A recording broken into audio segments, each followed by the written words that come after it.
ప్రియమైనటువంటి సహోదరి సహోదరులారా, మనకందరికీ తెలుసు ఈ శరీరం శాశ్వతం కాదు.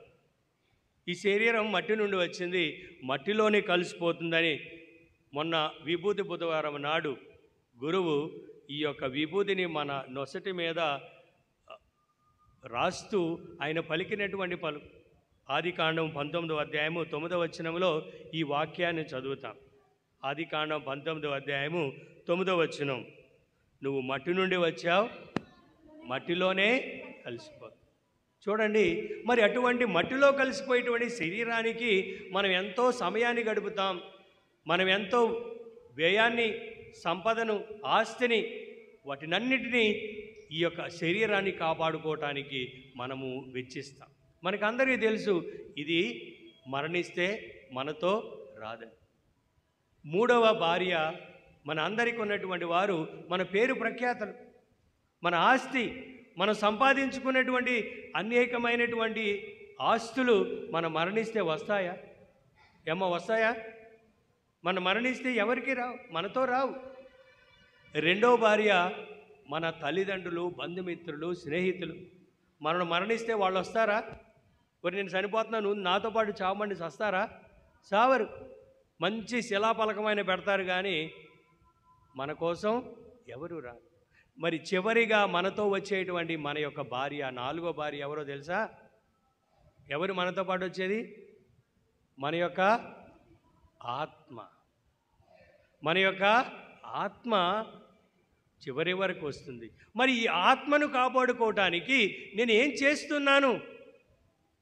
శరీరాన్ని సుఖపెట్టడానికి, శరీరాన్ని ఆనందపరచడానికి ఎంతెంతో సమయాన్ని, ఎంతెంతో నా యొక్క ఖర్చు పెడుతూ ఉన్నాను. మరి నా యొక్క ఆత్మను రక్షించుకోవడానికి నేను ఏం చేస్తూ ఉన్నానో ప్రతి ఒక్కరు ఈరోజు ఆలోచించాలి. ప్రియమైనటువంటి సహోదరులారా, మానవుడంటే ఏమిటి? మానవుడంటే సింపుల్, మట్టి నుండి వచ్చినటువంటి వాడు శరీరం. మానవుడంటే శరీరము ఆత్మ కలయిక. మానవుడంటే ఏమిటి? శరీరము ఆత్మ కలయికే మానవుడు. మరి శరీరము ఆత్మ కలయికే సంపూర్ణమైనటువంటి మానవుడు. శరీరం ఒకటే కాదు మానవుడు, ఆత్మ ఒకటే కాదు మానవుడు. మరి శరీరం కోసం మనం పడేటువంటి తపన, హెచ్చించేటువంటి సమయం, హెచ్చించేటువంటి సంపద, మానవుడంటే శరీరం మాత్రమే కాదు కదా, మరి ఆత్మ కూడా ఉన్నది. మరి ఆత్మను రక్షించుకోవడానికి మరి మనం ఏం చేస్తూ ఉన్నాం అన్నదాన్ని కొంచెం శ్రద్ధగా ఆలోచించి ఈరోజు ప్రత్యేకంగా ఈ యొక్క రోజు మన ఆత్మను రక్షించుకోవాలంటే మనం ఏం చేయాలో మన తల్లి శ్రీ సభ మనల్ని అందరినీ కోరుతూ ఉంది. ఈ తపస్సు కాలంలో 3 ముఖ్యమైనటువంటి విషయాల గురించి మనం ధ్యానిస్తూ ఉన్నాం, శ్రద్ధ చూపిస్తూ ఉన్నాం. మొట్టమొదటిది, విభూతి బుధవారం నాడు మన విచారణ గురువులు రాజ్ కుమార్ ఫాదర్ చెప్పుంటారు ఈ 3 ముఖ్యమైనటువంటి విషయాలు. ఈ తపస్సు కాలంలో మనం ఈ 3 విషయాల గురించి ఆలోచించాలి, శ్రద్ధ చూపించాలి అని చెప్పారు. ఏంటది? ప్రార్థన, ఉపవాసము, పుణ్యకార్యములు, దాన ధర్మాలు. అవే ప్రియమైనటువంటి సహోదరి సహోదరులారా, మన యొక్క ఆత్మను రక్షించుకోవాలంటే ముఖ్యమైనటువంటిది మనం ఏం చేయాలంటే దాన ధర్మాలు చేయాలి, పుణ్యకార్యాలు చేయాలి, సమాధానంగా ఉండాలి, సఖ్యతగా ఉండాలి. మన యొక్క ఆత్మను రక్షించుకోవాలంటే ప్రియమైనటువంటి సహోదరులారా, మొట్టమొదటిది మనం చేయవలసింది దాన ధర్మాలు చేయాలి, పుణ్యకార్యాలు చేయాలి. రెండవది మన తల్లిదండ్రులను గౌరవించాలి. 10 ఆజ్ఞలలో 4వ ఆజ్ఞ, దేవుడిచ్చినటువంటి ఆజ్ఞ తల్లిదండ్రులను గౌరవించాలి. ఇది చాలా ముఖ్యం. చివరిగా ప్రియమైనటువంటి సహోదరులారా, మనం చేయవలసింది క్షమాగుణాన్ని కలిగి ఉండాలి. ఈ 3 ముఖ్యమైనటువంటి విషయాలను ఈరోజు శ్రద్ధతో ఆలోచించుకుందాం. మన యొక్క ఆత్మల్ని మనము రక్షించుకుందాం. మొట్టమొదటిగా ప్రియమైనటువంటి సహోదరులారా, మనం చేయవలసింది మనం చేయవలసింది దాన ధర్మాలు చేయాలి, పుణ్యకార్యాలు, దాన ధర్మాలు చేయాలి. అంటే దాన ధర్మాలు చేయటం అంటే ఏమిటి? ఎవరైనా కష్టంలో బాధలో ఉన్నప్పుడు మన యొక్క హృదయము స్పందించాలి. మనము ఎవరైనా కష్టంలో బాధలో ఉన్నప్పుడు మన తోచిన విధంగా మన యొక్క సహాయాన్ని అందించాలి. అదే దాన ధర్మాలు. అందుకనే పునీత మదర్ తెరీసా గారు అంటారు, ప్రార్థించే పెదవుల కన్నా సహాయం చేసేటువంటి చేతులు మిన్న అన్నారు. Praise the Lord, praise the Lord. మనకు తెలుసు, మన అత్తలు కానీ, తల్లిదండ్రులు కానీ, ఇతర సంఘస్థులు కానీ ఎవరైనా సరే గంటల గంటల ప్రార్థన చేస్తూనే ఉంటారు. కన్నీటి ప్రార్థన చేస్తారు, ఉపవాస ప్రార్థన చేస్తారు, ఉదయమే లేచి ప్రార్థన చేస్తారు, ఉపవాసం చేసి ప్రార్థన చేస్తారు. కానీ ఇంట్లో ఎవరికైనా సహాయంగా ఉండాలంటే చేతులు రావు. ఎవరైనా బాధలో ఉంటే చేతులు చలించవు. ఇంకా దేవుడు ఏం మెచ్చుకుంటాడండి? ఏం మెచ్చుకుంటాడమ్మా? మీరు గంటల దేవుని యొక్క వాక్యాన్ని చదువుతారు, దేవుని యొక్క ధ్యానిస్తారు, అన్ని విషయాలలో ముందుంటారు, దేవుని యొక్క కార్యక్రమంలో అందరికన్నా ముందుంటారు. కానీ మీ అత్తకి ఏదైనా అవకాశం, ఏదైనా అవసరమైనప్పుడు నువ్వు సహాయం చేయడానికి నీ చేతులు రాకపోతే ఇంకా ఎందుకు? దేవుడు నువ్వు చేసినటువంటి ఈ యొక్క పుణ్యకార్యాలు, ఈ యొక్క ప్రార్థనలు మెచ్చదగినవేనా? ఒకసారి ఆలోచించండి. అందుకనే ప్రియమైనటువంటి సహోదరులారా, ప్రార్థన చేయాలి. తద్వారా మన యొక్క ప్రతి ఒక్కటి కార్యరూపం దాల్చాలి, సఖ్యతగా ఉండాలి, సమాధానంగా ఉండాలి. నువ్వు ఎంత ప్రార్థన చేస్తావో అంతగా నువ్వు సహాయం చేయాలి. ఇతరులకి నువ్వు సహాయకుడిగా ఉండాలి, సహాయకురాలుగా ఉండాలి. ఇది చాలా ముఖ్యమైనటువంటిది. ప్రియమైనటువంటి సహోదరులారా, ఎవరో బాధలు ఉన్నప్పుడు మనం మన హృదయము తరుక్కుపోవాలి, స్పందించాలి, తనకు అనుగుణంగా మనం అడుగులు వేయాలి. అదే నిజమైనటువంటి దానం చేయటం. ప్రియమైనటువంటి సహోదరులారా, అయితే ఈ దానము ఎందుకు చేయాలంటే, ప్రియమైనటువంటి సహోదరి సహోదరులారా, తోబీతు గ్రంథం 4వ అధ్యాయం 10వ వచనంలో దేవుని వాక్కు చెప్తూ ఉంది. తోబీతు గ్రంథం 4వ అధ్యాయము 10వ వచనం. దానం అనేది ప్రియమైనటువంటి సహోదరులారా, అది దేవునికి దానము మోక్షమునందలి దేవునికి ఇష్టమైన కానుక, దేవునికి ఇష్టమైనటువంటి కానుక. Praise the Lord, praise the Lord, praise the Lord, praise the Lord. ఎవరికి ఇష్టమైనటువంటి కానుక? దేవునికి ఇష్టమైనటువంటి కానుక. అది దేవునికి నువ్వేం దానం చేస్తున్నావు, ఏ సహాయం చేస్తున్నావో అది దేవుని మహిమపరుస్తూ ఉంది, దేవునికి ఇష్టకరంగా ఉంటుంది. అందుకనే ప్రియమైనటువంటి సహోదరులారా, నువ్వేమి చేసినా సరే ఎంత ఉంటే ఉంది, లేకపోతే లేదు. నీకు తోచిన విధంగా నువ్వు ఇతరులకు సహాయంగా ఉండాలి. దేవునికి ఇష్టమైనటువంటి కానుక, దేవునికి ఇష్టమైనటువంటి పని. కాబట్టి ప్రియమైనటువంటి సహోదరులారా, మనం ఎవరైనా మనకి సహాయం అడిగినప్పుడు, వచ్చినప్పుడు లేదనకుండా ఉంటే మనం సహాయాన్ని అందజేయాలి. సహజంగా ఎవరైనా మన ఇరుగు పొరుగు వారు, ఇంటి పక్కన వాళ్ళు సహాయం కోసం వస్తారు. చూడండి, మొట్టమొదటిగా ఎవరైనా గేట్ తీసుకుని లోనికి వస్తున్నారంటే తల్లి ఏమని చెప్తుంది కుమారునికి, కుమార్తెకు? ఏమా? ఎవరైనా వస్తే వాళ్ళ పేర్లు చెప్తుందా? అలా అని చెప్తారా మీరు? ఏమని చెప్తారు? ఎవరైనా సహాయం కోసం వస్తున్నారు, గేటు తీయగానే ఇంట్లో ఉన్నటువంటి కుమారుడికి చెప్తుంది, ఒరే అమ్మ నాన్న ఇంట్లో లేరని చెప్పరా? చెప్పరా? చెప్పరా? నిజం చెప్పండి. మీరు ఏమి నేర్పిస్తున్నారు బిడ్డలకి? ఏమి నేర్పిస్తున్నారు? అబద్ధం ఆడటం నేర్పిస్తున్నారు. ఉంటే ఉన్నట్టు, లేకపోతే లేదు. ఉంటే ఇవ్వండి, లేకపోతే లేవని చెప్పండి. కానీ పిల్లలకి అబద్ధాలు మాత్రం నేర్పించండి. దానం చేయటం అనేది దేవునికి ఇష్టమైనటువంటి కానుక. ఒకసారి ఇలాగనే విచారణ గురువులు ప్రసంగం చెప్తూ ఉన్నారు. దానం చేయాలి, దేవుని యొక్క కార్యక్రమాలకి మీరు ముందుగా ఉండాలి, మీకు తోచిన విధంగా సహాయం చేయాలి అని ప్రసంగం చెప్తూ, చూడండి మన యొక్క దేవాలయం పాడుపడిపోయింది, పైన చూస్తే అన్ని పెచ్చులు పోయినాయి, అన్నీ మరి మరమ్మతు చేసుకోవాలి, మరి ఎవరైనా ఉంటే సహాయం చేయండి అని ప్రసంగంలో చెప్తూ ఉంటే, గుడైన తర్వాత ఆ ఊరిలో ఉన్నటువంటి గొప్పలు చెప్పుకునేటువంటి వ్యక్తి పైకి లేచి, ఫాదర్ గారు, మా కుటుంబం తరపున ఈ యొక్క దేవాలయ మరమ్మత్తు కోసం నేను 500 రూపాయలు ఇస్తున్నానండి అని చెప్పాడు. అప్పుడే ఒక పెంకు పైనుండి వచ్చి ఆయన తల మీద పడింది. ఎప్పుడైతే 500 రూపాయలు ఇస్తానన్నాడో ఆ పెంకు వచ్చి తల మీద పడి గాయమైంది. ఆయన హాస్పిటల్కి వెళ్ళి ఖర్చు పెట్టినటువంటి ఖర్చు ఎంతో తెలుసా? 5,000 రూపాయలు.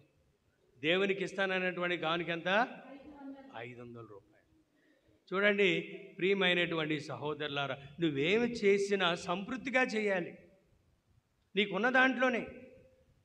దేవుని విషయంలో మీరు వెనకాడకూడదు. మీరు ఎంత ఇస్తే దేవుడు అంతగా నూరంతలుగా ఆయన ఫలింపజేస్తాడు, మిమ్మల్ని దీవిస్తాడు. ప్రియమైనటువంటి సహోదరులారా, రెండవది మనం దానం ఎందుకు చేయాలంటే, తోబీతు గ్రంథము 4వ అధ్యాయం 11వ వచనంలో తోబీతు ఈ విధంగా చెప్తూ ఉన్నాడు, దానము మోక్షమునందలి దానము చేయు వానిని ఆయన అంధకార బంధములైన మృత్యులోకము నుండి రక్షించును. Praise the Lord, praise the Lord, praise the Lord, praise the Lord. ఎంతటి చక్కటి వాక్యం అండి. ఎవరైనా దానం చేస్తే ప్రభు వాక్యం చెప్తుంది, నువ్వు అంధకారములో మృత్యులోకములో ఉన్నట్లయితే ఉన్నా సరే నువ్వు దానం చేస్తే దేవుడు నిన్ను రక్షిస్తాడని, మృత్యులోకము నుండి నిన్ను పైకి తీస్తాడు, అంధకారము నుండి నిన్ను లేవనెత్తి పరలోకానికి చేరుస్తాడు. ఎందుకంటే నువ్వు చేసినటువంటి దాన ధర్మాల వల్ల, నువ్వు చేసినటువంటి పుణ్యకార్యాల వల్ల. ప్రియమైనటువంటి సహోదరులారా, ఇది మనము గ్రహించాలి. ఈ విధంగా మనము ఆలోచించాలి. నేను ఎందుకు దానం చేయాలి, ఎందుకు నేను పుణ్యకార్యాలు చేయాలంటే నా ఆత్మను నేను రక్షించుకోవాలి.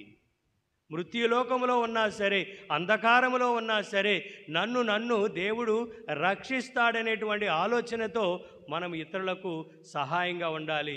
ప్రియమైనటువంటి సహోదరులారా, మూడవది మనం ఎందుకు దానం చేయాలంటే, మత్తయి సువార్త 19వ అధ్యాయము 21వ వచనములో దేవుని వాక్కు చెప్తూ ఉంది.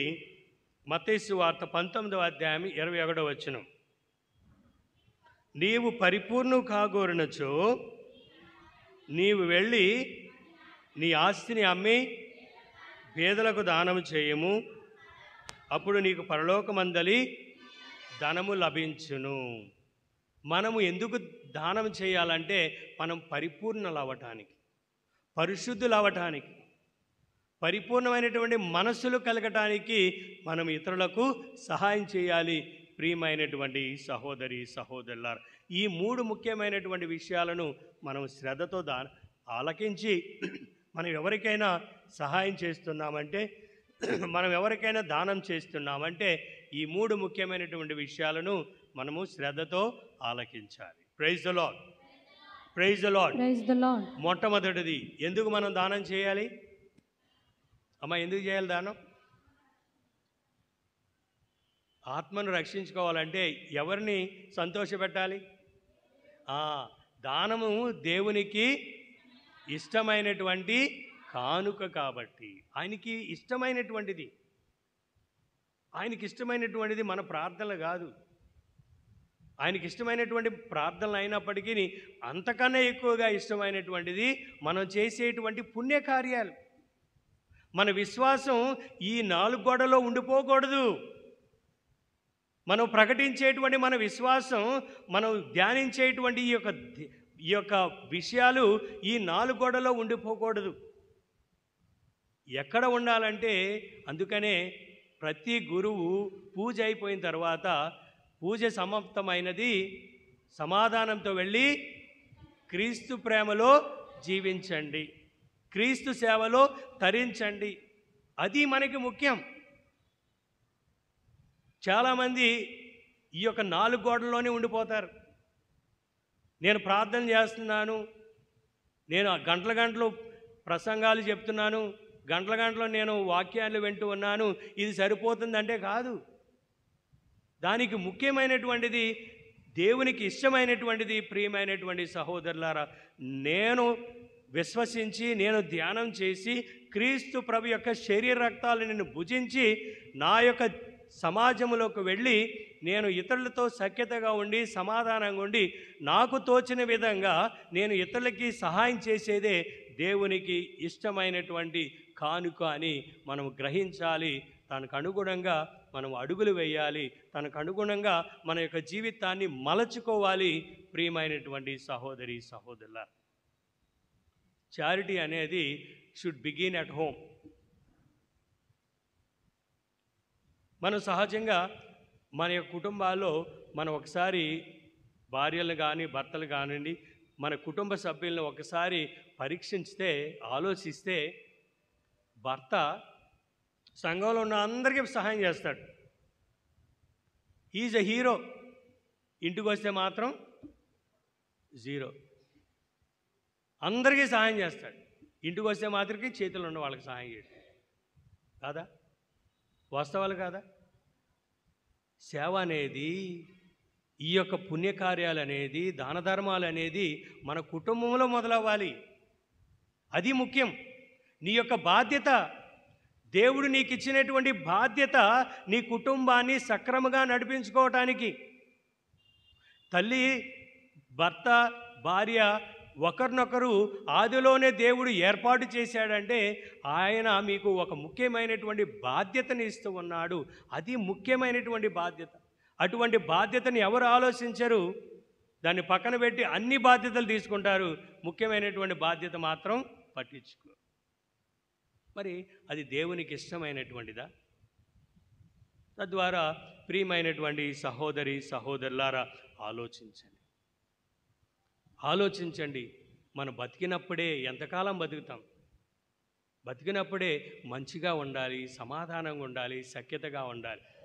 ఒకరోజు ఒక ఇంట్లో ఒక ఆవు, పంది పెంచుకుంటున్నారు. ఒక ఆవు, ఒక పంది పెంచుకుంటూ ఉంటే ఒకరోజు పంది తన ఆవేదనను ఆవుతో పంచుకుంటూ ఉంది. ఏమని? మిత్రమా, నన్ను చూడు, నా బతుకు చూడు ఎలా అయిపోయిందో. నన్ను ఎవరు పలకరించరు. నీకేంటో ఇంట్లో అందరూ వచ్చి నిన్ను పలకరిస్తున్నారు. ఇంట్లో ఉన్న వాళ్ళందరూ వచ్చి నీకు కావలసినటువంటి మంచి మంచి భోజనం ఇస్తూ ఉన్నారు. నా బతుకు చూడు, కుళ్ళిపోయింది, ఎప్పుడో మిగిలిపోయింది, నా ముఖం మీద అలా పడేసి వెళ్ళిపోతున్నారు. ఏంటి నా పరిస్థితి? మరి ఏంటి నీ పరిస్థితి? నిన్ను బాగా చూసుకుంటున్నారు, నేను అందరూ పలకరిస్తున్నారు, ఆప్యాయతగా చూసుకుంటున్నారు. నా బతుకంతా దుర్భరమైనటువంటి బతుకైపోయింది, లోన్లీ బతుకైపోయింది, చాలా అసహాయమైనటువంటి బతుకైపోయింది. ఏంటి అని చెప్పినప్పుడు ఆవు అంటూ ఉంది. ఏమని చెప్తూ ఉంది? మిత్రమా, నా వల్ల మానవులకి చాలా ఉపయోగం అంటే నేను బతుకున్నప్పుడే మానవులకి ఉపయోగంగా ఉన్నాను. నా వల్ల పాలు వస్తాయి, దానివల్ల అనేకమైనవి చేసుకుంటారు, పేడ పిడకలు. తర్వాత నేను మరణించిన తర్వాత కూడా చాలా ఉపయోగపడతాను. కానీ నీ సంగతి ఏమిటి? బతుకున్నప్పుడు నువ్వేమైనా ఉపయోగపడుతున్నావా? నువ్వు చచ్చిన తర్వాతే కదా కొంతమందికి ఉపయోగపడేది. ప్రియమైనటువంటి సహోదరులారా, ఆలోచించండి.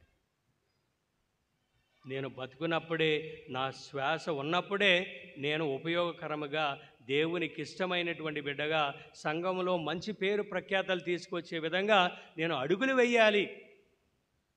మరణించిన తర్వాత కాదు, పందిలాగా చచ్చిపోయిన తర్వాత కాదు. ఆలోచించండి. నేను ఆవులాగా ఉపయోగపడుతూ ఉన్నానా? నా జీవితం ఉపయోగకరంగా ఉందా?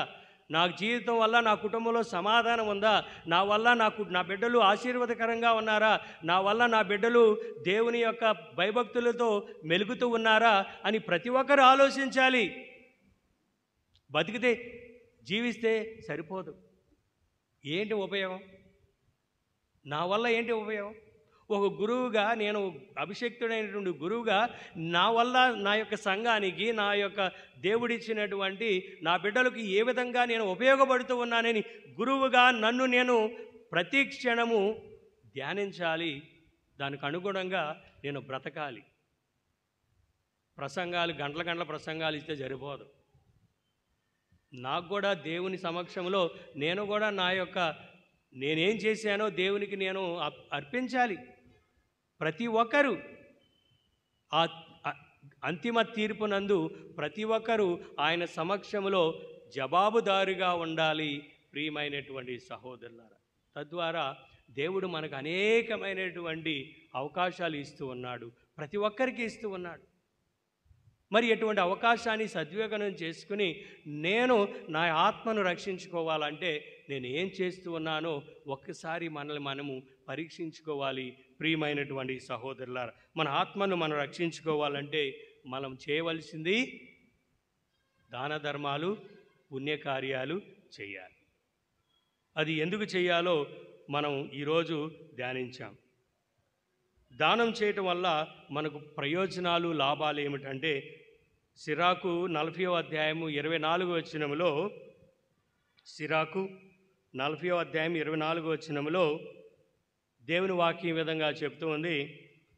మనం దానం చేయటం వల్ల మనకు కలిగేటువంటి లాభము, ప్రయోజనాలు ఏమిటంటే మొట్టమొదటిది, ఆపదల్లో తోబొట్టువులు సహాయము చెంతనున్న బాగుగా ఉండును, కానీ దాన ధర్మాలు చేయటం వలన సిద్ధించు సహాయం అంతకంటే శ్రేష్టమైనది.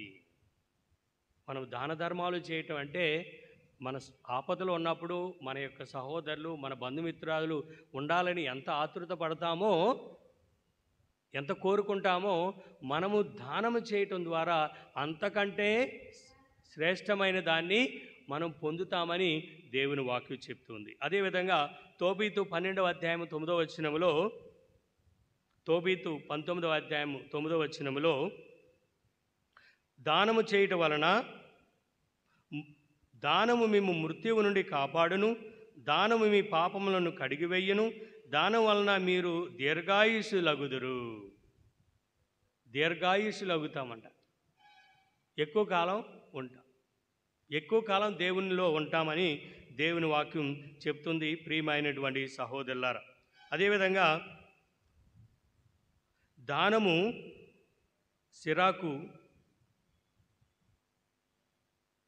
సిరాపుత్రుడ యేసు జ్ఞాన గ్రంథము 29వ అధ్యాయము 12వ వచనములో, సిరాపుత్రుడైన యేసు జ్ఞాన గ్రంథము 29వ అధ్యాయం 12వ వచనములో దేవుని వాక్యం చెప్తుంది,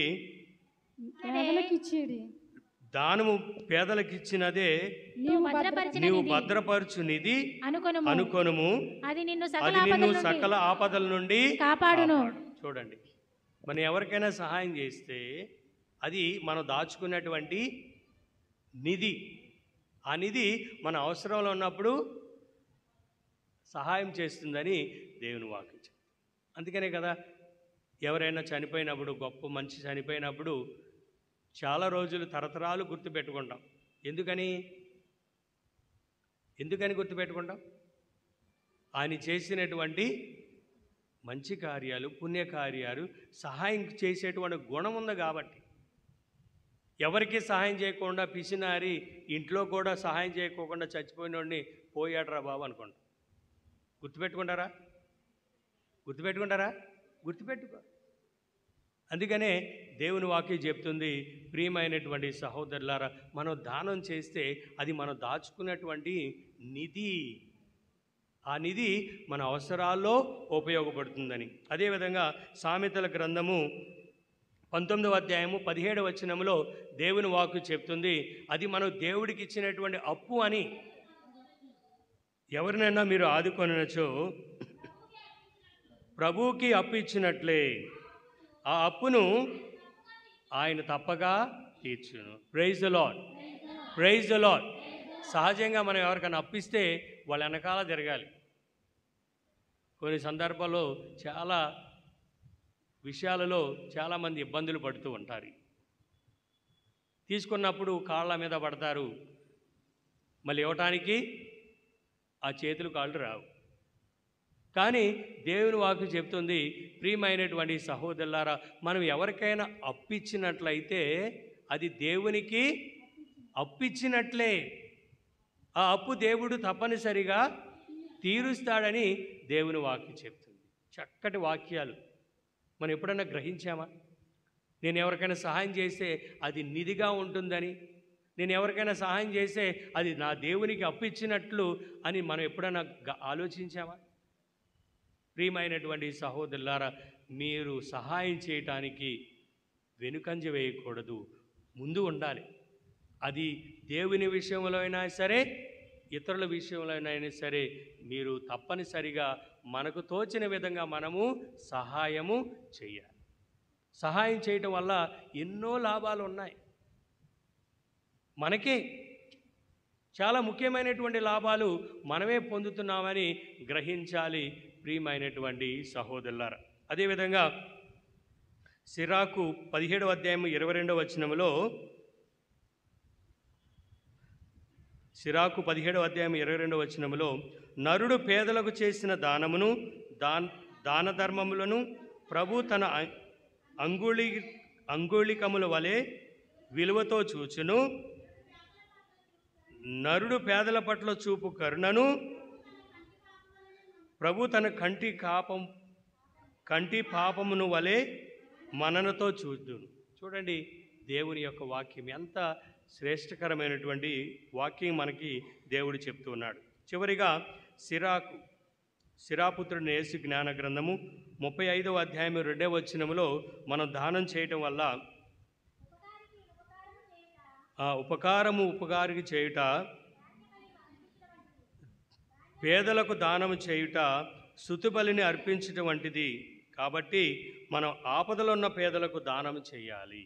ఎవరికైనా ఆపదలో ఉన్నప్పుడు మనం దానం చేయాలి. ఆ దానం చేయటం అంటే దేవునికి అర్పించేటువంటి స్తుతి బలుల కంటే శ్రేష్టమైనదని దేవుని వాక్యం చెప్తుంది. ఇటువంటి వాక్యాలను ప్రియమైనటువంటి సహోదరులారా మనం ధ్యానిస్తూ మన ఆత్మను మనం రక్షించుకోవాలంటే మనం ఏం చేయాలి? దాన ధర్మాలు, పుణ్యకార్యాలు చేయాలి.